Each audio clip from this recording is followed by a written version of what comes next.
stories and things like that.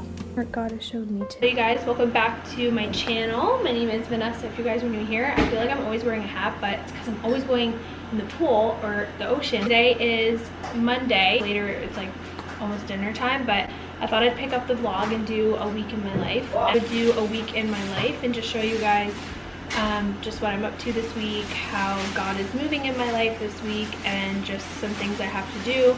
I had work all day today, and then I went to the grocery store, so I just came and got some groceries, and I thought I'd do a little haul. My wellness people like to see fresh grass-fed beef. My favorite English muffins, they're rice English muffins. I love to have them with avocado toast or just as a substitute to bread if I'm not in the mood all the time to have bread. I pull bread out. But I do love bread, so when I want it, Emolina Italian bread is this 7-grain toast that I love to have with my eggs.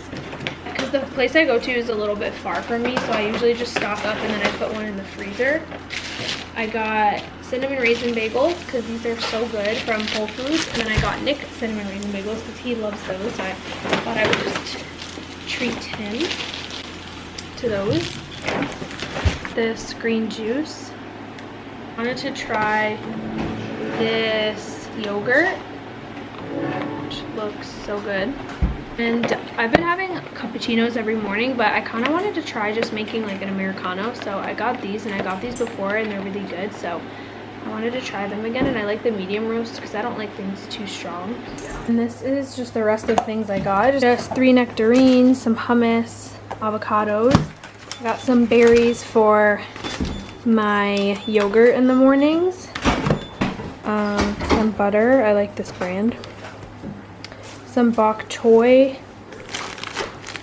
Some carrots. I like the colorful ones when they have them.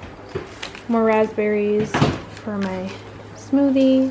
Not smoothie. My berry bowls, like my yogurt bowls, parfait. And then I got these fresh strawberries, which look really good. I got my blue eggs. These are my favorite. I got some dates because I like these with peanut butter. I got some, these are my favorite olives that are green. I love them. Makes me feel like I'm in Italy. I got these because I wanted to try. They're like a healthier Oreo. Nick likes Oreos. I obviously live home still, but sometimes he comes over. I'm gonna try to make him try those. Water, and that's it. Oh, and flowers. Peonies.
Years where we are having to train and teach and correct our children, our voices and the way that we speak to them should be the most pleasant sound to them.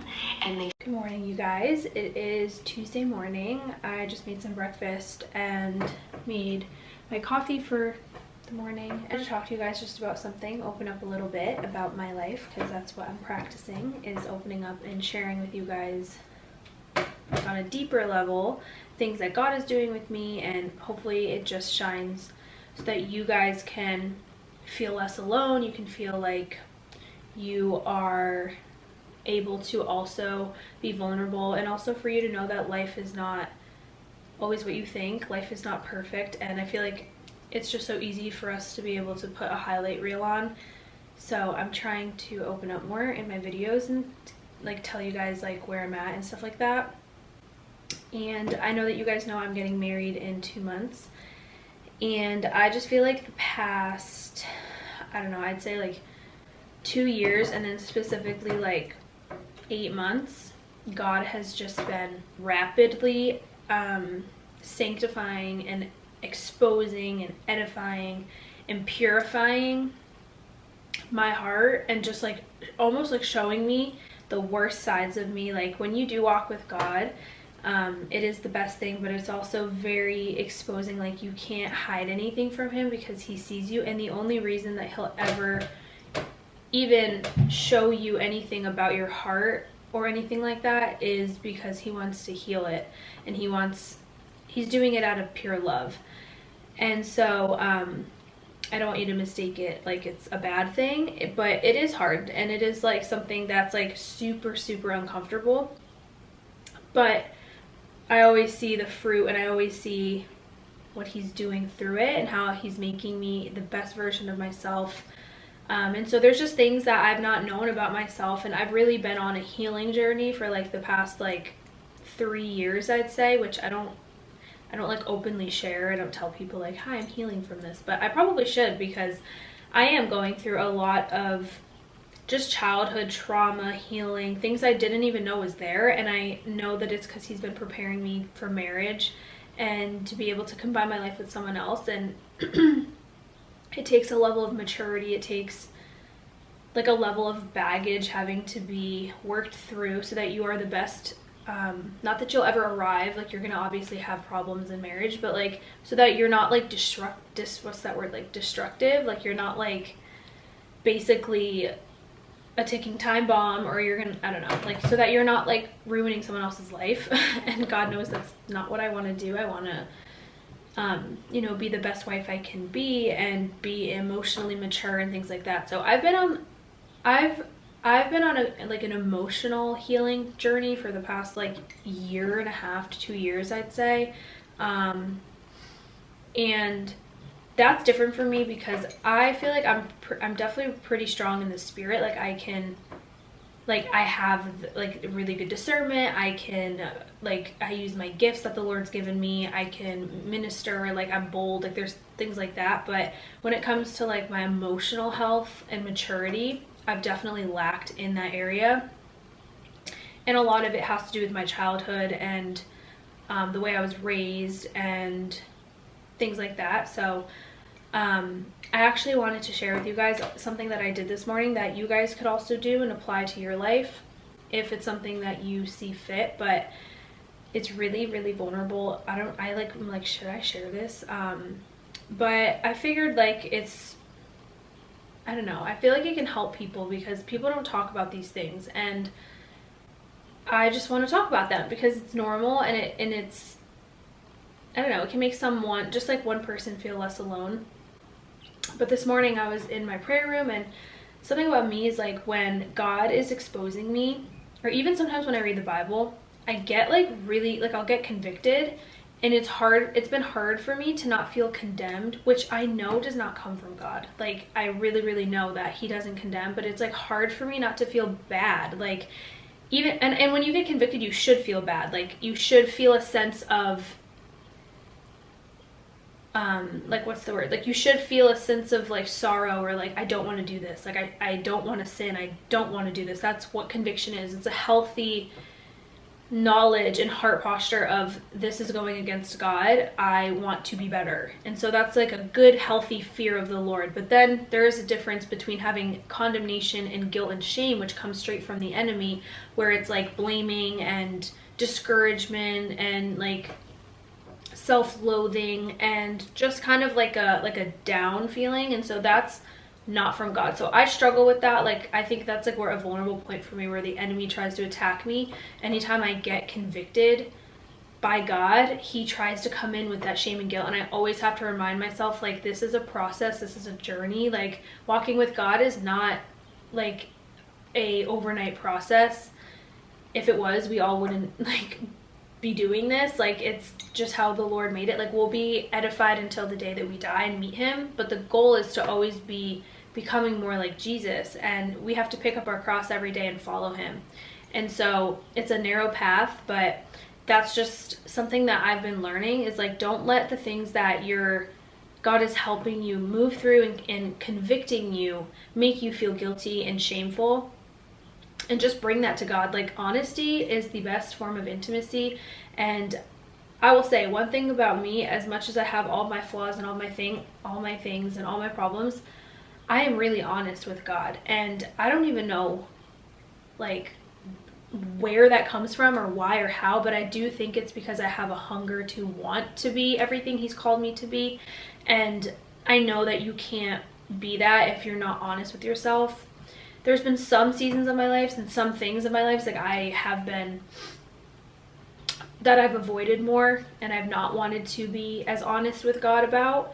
But for the majority of it, I just am like, well, he sees it anyways. Like, he already knows, you know? So it's like, I can tell him, and I want him to heal me, you know, and I want him to fix this about me for the better. So this morning this past week has just been like him showing me like more and more, and like I can see it through actions with people and just different types of things. And this morning I woke up and I kind of just was like, I don't know, like the shame and the guilt can make you feel sometimes, even if you're honest, because that's from the enemy and it's not good, but it can make you feel like you don't want to go to God, which is so not from God, because God never wants us to not go to him.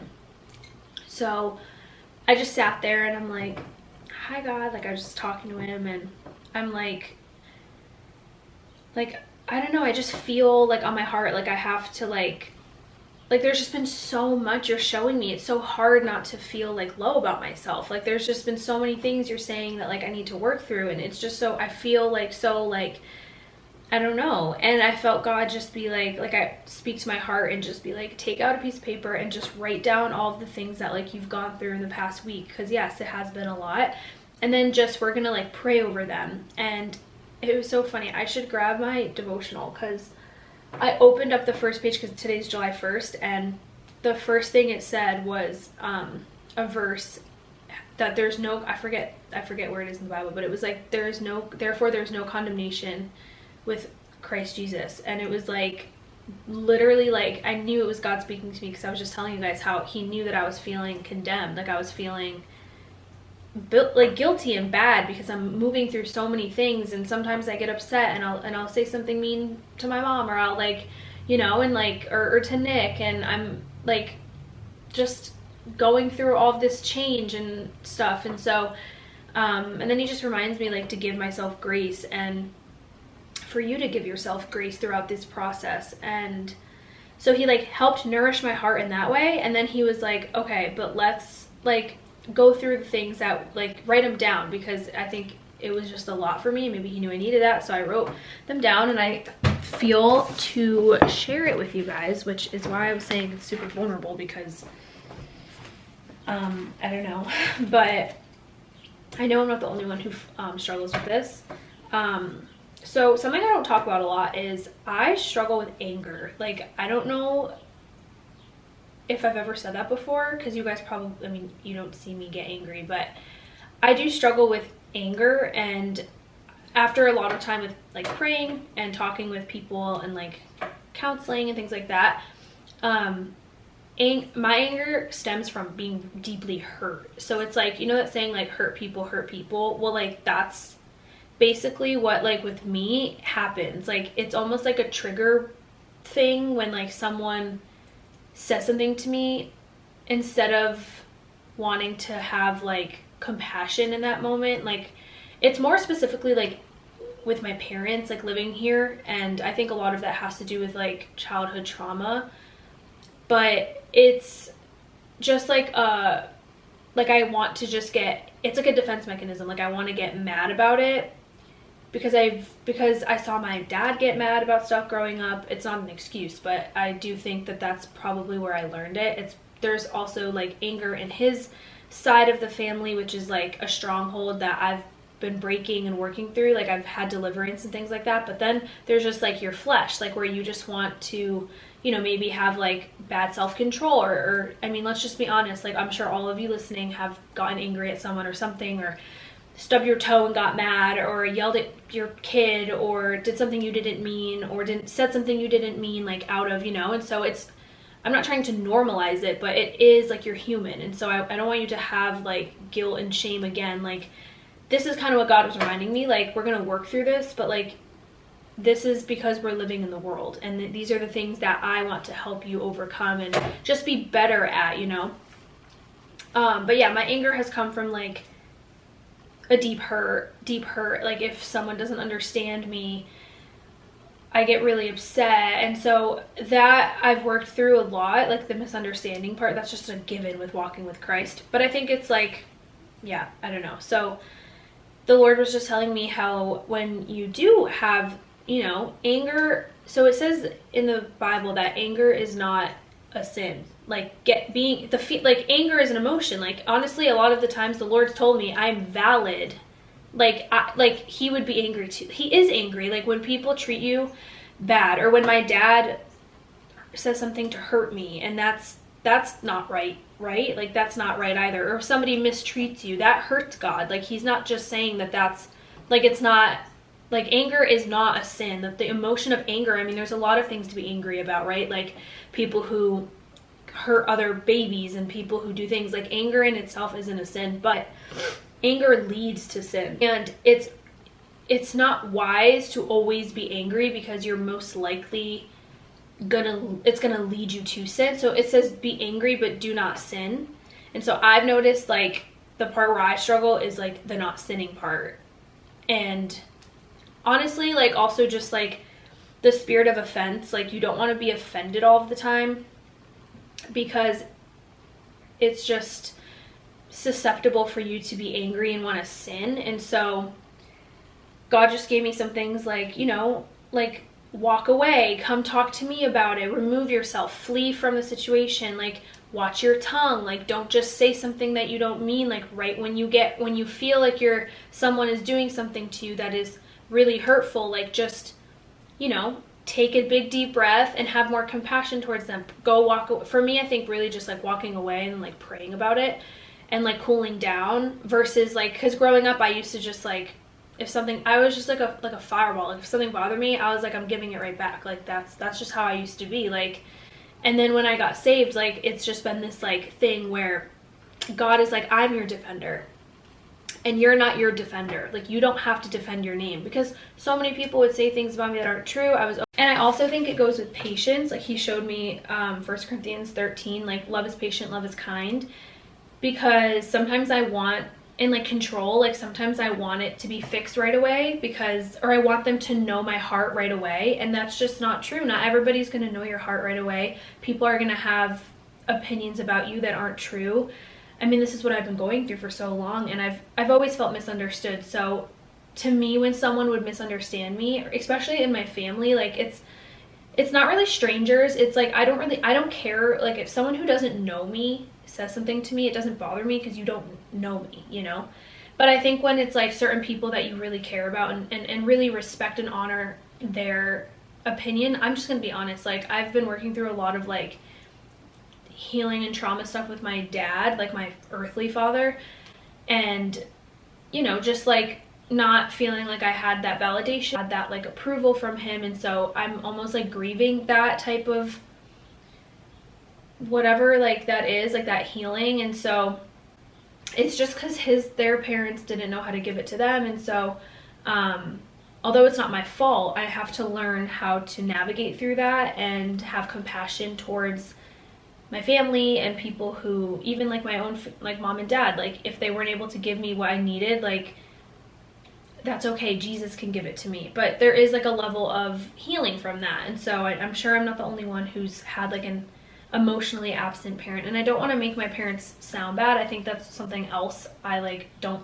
want to talk about, because like my family is the best in the whole world. Like they've literally given me everything. I almost feel like I can't say anything, but I know they know like too that that they did lack in that area because it wasn't given to them. I mean, they were just like in survival mode. They were immigrants. Like my mom came over from Italy. Like they all mean so well, but you guys know how like an Italian dad is. Like they don't talk about their feelings. Like that's just not how like European people are, you know, like you just don't. But it doesn't mean that that's right, and it doesn't mean it's healthy. So anyways, anger is, yeah, that's something that I'm working through. I also get a lot of hate for this. Like I love fashion. I just always have, always will. And I work for a boutique and I love sundresses. Like there's a lot of things like I think are very beautiful. They're not showing anything. I think I'm naturally a little, I mean, this, I don't want to sound like conceited, but like I think when you naturally are young and, you know, vibrant and stuff like that, you can, like, I have to be aware of the way my body looks in something like versus someone else's body. And so I'm obviously trying to like, when I model, I'm trying to like pose different and not be so sexy, because like that's how I used to be, and I just don't want to give off that, because like truly that's not like my heart. Like I'm not there to be like, look at me, like I'm sexy, like blah blah, like that's really not my heart. And but like I know how it can come across that way, but I'm just learning and trying to navigate through that. But luckily the boutique I work for is like a pretty wholesome boutique. It's not, I'm not on like Sports Illustrated, like I never would be. I'm a Christian, and you know, so I just think that there's also a lot of people who are like, they have jealousy, they're insecure, like they just want to, you know, tell you that like you are not Christian. I don't know, like I love fashion, and so that's something I'm navigating, and it's so hurtful when people come against that and they're like, you know, you need to dress a different way, blah blah. I'm like, this is a God-given creativity outlet. Like this is who God made me to be, is to love fashion, and I'm not going to apologize for that, like, you know. And so yeah, just kind of blending the two together, like, if that makes sense. Yeah, just God, and then giving myself grace. The Lord is like, and give yourself grace for even just like all of this, and you don't have to be perfect, but just make sure you're giving yourself so much grace for the times you fall short. I used to just like, whenever I'd let God down, I would like sit and like sulk in it for like days, because I just was like, I let you down, like I got mad again. And God is just so quick to be like, stop looking back, like I paid the price for you to like forgive you, and like just like forgive yourself, like truly. Like I've always been the hardest on myself, and so God is just like, forgive yourself, like move forward, like we're just learning, you know. It's like there's no point in sitting and sulking and crying for like days, because, you know, and I know it can be hurtful when you like keep falling into these patterns, and it's hard and it's a cycle, but He wants to break the cycle and He wants to help edify you, but you can still be proud of how far you've come and for who you are, while He's also helping you heal and become more like Him. So this was just something I really wanted to open up to you guys about. I am going to continue reading my Bible and go for a workout, but I hope you guys, I don't know, maybe you relate to this, so hopefully it helped someone out there. Hi you guys, I'm just sitting down now. It is later in the evening. I don't know where I left off, but I'm just filming a little few days of my life, week in my life, taking you guys with me, and wanted to show you a few books that I was reading before I go to bed and what I kind of like to do to unwind. I'm having a tea. I like the, which one is this? The lemon ginger probiotic one. And I have to wash my face still and put on pajamas. But before I do that, I wanted to show you guys just some things I got. I worked all day today, so I was working. And then after work, Nick and I went, he picked me up, and we had to run and get some things for our house that I'll be moving into. Like boring things like a printer and like ink and stuff like that. But sorry, this like isn't moving. When I went to Staples, I got some of, I got a couple of things, and I thought I'd show you, but they're probably kind of boring. But yeah, at nighttime I like to just have a tea and relax and start to unwind my mind, and just like, you know, think that a really good morning routine starts at night and having really good sleep. Speaking of sleep, Nick and I thought it'd be a good idea for me to have the Oura ring, because when I get married, I'm not on birth control or anything, and I don't want to have kids right away, but whatever God's will is, whatever he wants like me to do. Anyways, what I was gonna say is I have the Oura ring, and I've been doing really well with my sleep. Like, it gives you like sleep scores and things like that, and it's a really good way for you guys to like track like just how your body's feeling, and just like how, like, I don't know, to me, I didn't know like how my body was really sleeping and things like that, so getting this really helped me to be able to know, and I really have been liking that. So that's something I've added into like my routine. And what I was trying to say is, like, I have been focusing more on winding down, getting off my screen. I have my phone on red light right now, even though I still like don't want to really go on it, at least an hour before bed. So I usually try to go to bed around like 9:30, but I try to like get in bed around like 9:15 and even earlier if possible, so that my body can start winding down and reading a book and things like that. So I wanted to just show you guys that. I'm just trying to see actually where it says, because it'll like tell me if, like, it tells me that bedtime is approaching. If you want to prepare yourself for a good quality sleep, now is the time to start winding down your body and mind. Just like concentrating on things that wind you down. And for me, that is definitely just like after I do like my preparing and like journaling and things like that for the next day, I like to just shut my brain off. Like, I'm not thinking, I'm not taking any calls, I'm putting my phone on do not disturb, and I'm not talking to anyone. So that is like, I'm really strict about that, because if I'm not, then I cannot function to like the ability that God wants me to. So maybe this is a sign for you if you haven't been like on your like A game. And I know it's summer, so I feel like summer is sometimes harder because like there's a lot of family things, and obviously there's exceptions. I'm not like, obviously I like do things like later, I'm not like too strict, but I am definitely like really strict with my plans and stuff like throughout the week at nighttime. Like, I don't really do anything unless I'm spirit led, like God wants me to do it. So that is, I'm like really big about that, and that just works for me.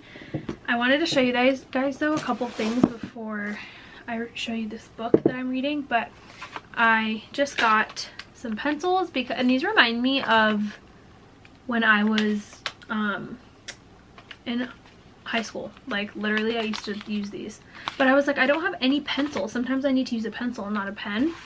And then how cute is this? I thought it would be such a good idea. I was actually at my dress fitting, and I saw a girl in front of me, and she had like one of these like little things, and I was like, why don't I ever do that? I know I put it in my phone, but sometimes I forget to put it in my phone, and I want one in my purse so that I could just like open up and use it. So I thought that'd be a nice addition. Some trusty post-it notes, because I need to have those. I can't tell you how many times I'm like, where are the post-it notes? I don't have any. I like ballpoint pens, so I got one in like every color, because I feel like I just have random pens. I wanted a pack of pens. And then I got a new agenda, which I'm super excited about. It's like a big one, and that's why I wanted this one, because I am a very, very visual, hands-on type of person. So I love writing everything down. Like, I write grocery lists down, I make lists constantly. I am constantly like making notes on random pieces of paper, and I use my calendar on Google Calendar like habitually, but I'm also like a planner girly. I literally have also another planner that I use. It's like my go-to one, but I do feel like it's like a little small. This is like really good just because like it's like an everyday kind of thing. I feel like this I can be a little more thorough with, so I wanted to just get one and put everything and fill this in on here. And then I just have a lot of wedding wedding things, like so much paperwork, so many vendors I have to get back to. Nick and I have to like pay them. We have to get back to them. Just like a lot of, I swear, like planning a wedding is fun, but like there are so many moving parts to it. It is like really interesting. I don't know, I think it's stressful personally. Like, I'm not trying to be a downer, but I do think it's just like an added part. Like, I think if you're like, I don't know, like rich and you can just like, I feel like even then though, like even if you have it, like I have a wedding planner and it's still like just, there's still things you have to do. It's just like stuff you're always thinking about. And so I do think that like it's a lot. I think everyone says that, and it's fun and it's exciting, but there's just like, you're already thinking of so much, like probably at work with your life, and then there's just like, it's like an added, like, oh, I have to do this, like, oh my gosh, I have to get back to this person, like, oh, I forgot to text that person back, like, oh yeah, I have a vendor date this day, and maybe I'm just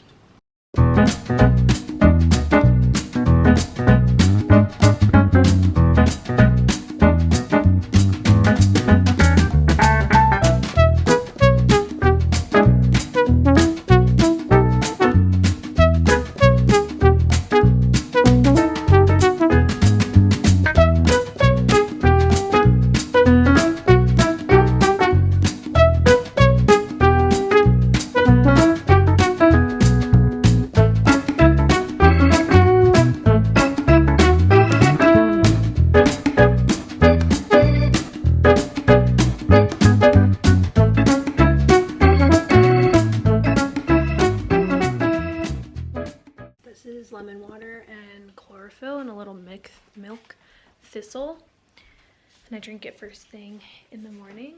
But I wanted to show you guys how I make my coffee, and I've recently been having this Maple Hill milk.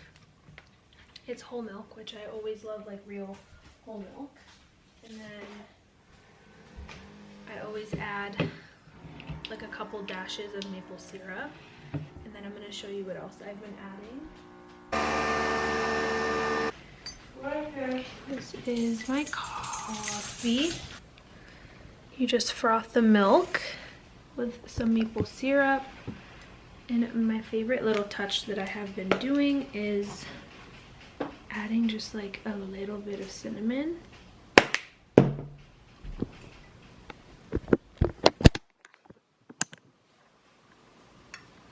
And I like a hot coffee even in the summer. Like, that's just my, doesn't it kind of, wait, it kind of looks like a heart. It's breakfast. Just 2 fried eggs, some bok choy, which I've never tried yet, but I wanted something different than spinach, and 2 little sourdough pieces of toast. I feel like. But yeah, the cinnamon, adding it is so good. It like makes it taste so much more like a cappuccino from like Italy.